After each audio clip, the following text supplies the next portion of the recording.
Kalau kamu bisa memilih antara dua instrumen dengan risiko yang hampir setara, tapi yang satu kasih return lebih tinggi, mana yang kamu pilih? Jawaban yang obvious adalah yang return-nya lebih tinggi.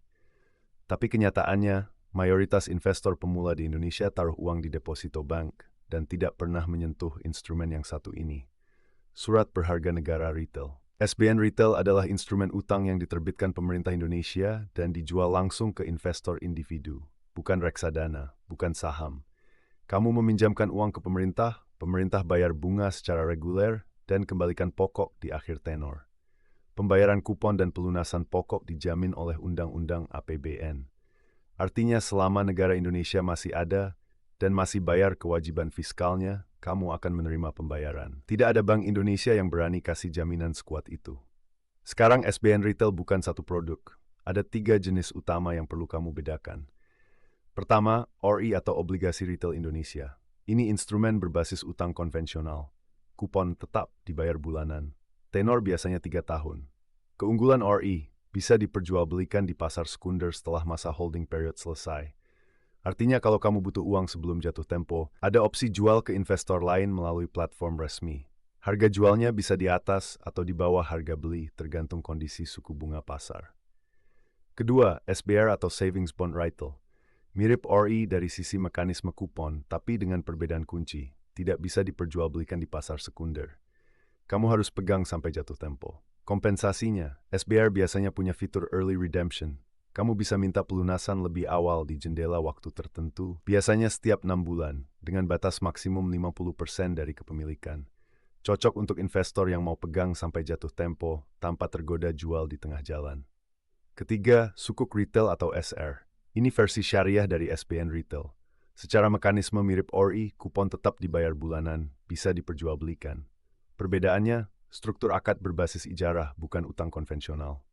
Pemerintah secara teknis menyewa aset negara tertentu kepada investor, dan kupon yang dibayar adalah ujrah atau imbalan sewa. Returnnya setara, tapi bagi investor yang memperhatikan aspek syariah, ini opsi yang relevan. Sekarang pertanyaan yang paling sering muncul, kenapa kupon SBN Retail selalu lebih tinggi dari deposito? Ada 2 alasan struktural. Pertama, pricing benchmark. Pemerintah menetapkan kupon SBN Retail dengan mengacu pada yield SBN institusional di pasar sekunder, yang secara historis selalu lebih tinggi dari bunga deposito perbankan. Sederhananya, pasar menilai utang pemerintah Indonesia layak dapat imbal hasil tertentu, dan SBN Retail mengikuti pricing itu. Kedua, tujuan kebijakan. Pemerintah mau tarik dana langsung dari masyarakat untuk diversifikasi basis investor. Supaya menarik, kupon harus kompetitif dibanding deposito. Kalau kupon SBN setara deposito, tidak ada insentif untuk beli SBN. Jadi secara desain, kupon SBN Retail selalu dijaga di atas bunga deposito rata-rata. Contoh konkret, saat BI rate di kisaran 6%, deposito 1 tahun rata-rata sekitar 4-5%. ORI di masa penawaran yang sama bisa di kisaran 6,25-6,75%. Selisih 1-2% per tahun, signifikan untuk investasi jangka 2-3 tahun. Tapi sebelum kamu langsung beli, ada risiko yang perlu dipahami. Kata dijamin negara tidak berarti tanpa risiko sama sekali. Risiko pertama, risiko pasar untuk ORI dan sukuk retail. Kalau kamu jual sebelum jatuh tempo di pasar sekunder, harga bisa di bawah harga beli. Ini terjadi ketika suku bunga naik setelah kamu beli. Investor baru minta yield lebih tinggi, jadi harga obligasi lama turun. Solusinya simple, pegang sampai jatuh tempo, dan risiko ini tidak relevan. Risiko kedua, risiko likuiditas untuk SBR. Karena tidak ada pasar sekunder, opsi satu-satunya kalau butuh uang adalah early redemption yang terbatas 50% per jendela. Jangan parkir dana darurat di SBR. Risiko ketiga, risiko reinvestasi. Kupon yang kamu terima setiap bulan perlu diinvestasikan kembali di suatu tempat. Kalau suku bunga sudah turun saat itu, return reinvestasi akan lebih rendah dari kupon awal. Ini risiko yang sering diabaikan tapi nyata dalam jangka panjang. Cara beli. SBN Retail hanya dijual selama masa penawaran, biasanya 2-4 minggu per penerbitan. Pembelian dilakukan melalui mitra distribusi resmi yang ditunjuk Kemenkeu. Aplikasi investasi seperti Bibit, Bareksa, atau aplikasi bank seperti BRI, Danareksa, dan Mandiri Online. Minimum pembelian 1 juta rupiah, maksimum 2 miliar rupiah per investor per seri. Tidak ada biaya pembelian, pemerintah yang menanggung.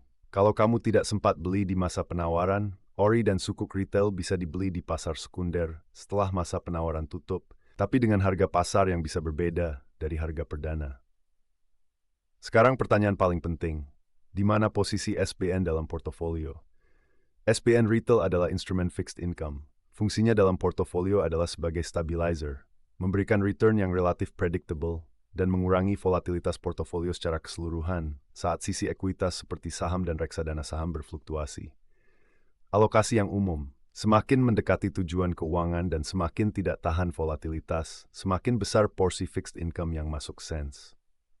Investor usia 25 dengan horizon 30 tahun mungkin cukup alokasi 10-20% ke fixed income, termasuk SBN. Investor usia 50 yang 5 tahun lagi pensiun mungkin perlu 50-60% di fixed income. SBN juga cocok untuk tujuan keuangan jangka menengah yang sudah punya timeline spesifik. Biaya pernikahan 3 tahun lagi, DP rumah 2 tahun lagi, biaya pendidikan anak 4 tahun lagi. Return lebih predictable dibanding saham, dan tenor SBN bisa disesuaikan dengan timeline tujuan. Siapa yang cocok? Investor yang sudah punya dana darurat cukup dan butuh tempat parkir dana tujuan jangka menengah 2-5 tahun dengan return pasti di atas deposito. Investor yang mau masuk ke fixed income tapi tidak mau riset obligasi korporasi satu persatu. Investor yang ingin portofolio lebih stabil tanpa kurangan exposure ekuitas secara signifikan. Siapa yang kurang cocok? Investor yang butuh likuiditas tinggi gunakan reksadana pasar uang. Investor dengan horizon sangat panjang di atas 19 tahun. Reksadana saham atau ETF index secara historis memberikan return jauh lebih tinggi dalam jangka itu. Investor yang mau timing pasar, SBN bukan untuk itu. Recap, SBN retail ada 3 jenis. ORI untuk yang mau fleksibilitas jual di pasar sekunder. SBR untuk yang mau komitmen sampai jatuh tempo tanpa godaan jual. Sukuk retail untuk yang mau opsi syariah. Kupon selalu di atas deposito karena desain kebijakan dan pricing benchmark pasar. Risiko utama, risiko pasar jika jual sebelum jatuh tempo di ORI dan SR, risiko likuiditas di SBR. Beli hanya di masa penawaran melalui mitra distribusi resmi Kemenkeu. Posisi dalam portofolio fixed income stabilizer paling optimal untuk tujuan jangka menengah dengan timeline spesifik.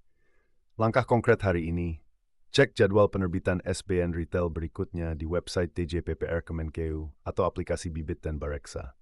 Biasanya ada pengumuman beberapa minggu sebelum masa penawaran dibuka. Video berikutnya kita masuk ke topik yang banyak ditanya, asuransi jiwa versus investasi. Mana yang harus diprioritaskan, produk mana yang sebaiknya dihindari, dan bagaimana cara hitung kebutuhan proteksi yang benar.